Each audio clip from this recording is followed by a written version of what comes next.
سلام به چنل سیسو، خیلی خوش اومدین.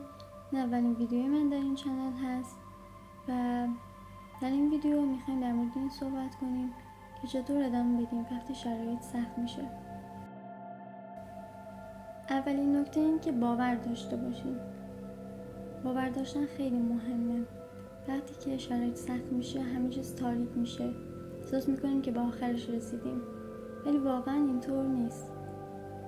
باید باور داشته باشیم که یه نوری در این تاریکی وجود داره و قراره به یه جای خوبی ختم بشه.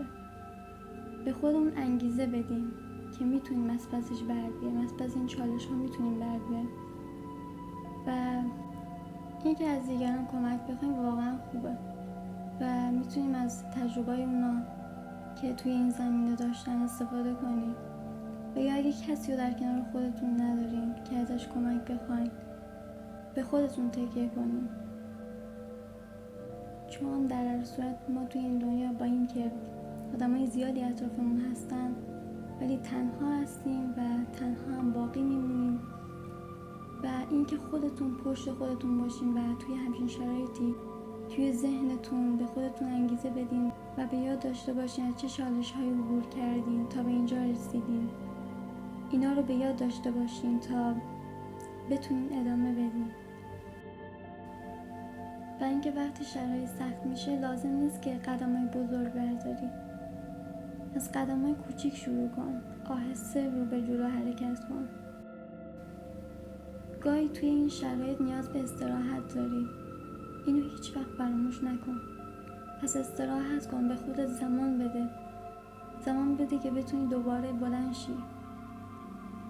گاهی ما توی این همچین مسیر نیاز به استراحت داریم، نیاز داریم که یه لحظه مکث کنیم، بمونیم و به مسیر پشت سرمون نگاه کنیم، ببینیم که چه چیزایی گذروندیم و از چه مسیری عبور کردیم تا به اینجا رسیدیم و امید داشته باشیم به مسیری که روبرومونه و داریم میریم. میگن وقتی که نمیتونی بدوی پس راه برو. هیچ وقت از حرکت دست نکش. خودتو دوست داشته باش و به خودت ایمان داشته باش که میتونی از پسش بر بیای. تو چه چیزایی که پشت سر نذاشتی، میدونی که چی میگم. پس از پس همه اینا هم برمیای. من بهت ایمان دارم. میدونم که الان داری به چی فکر میکنی. درون اون همه تاریکی به اون نور کوچیک وجودت که هنوز هم میدرخشه باور داشته باش و ادامه بده.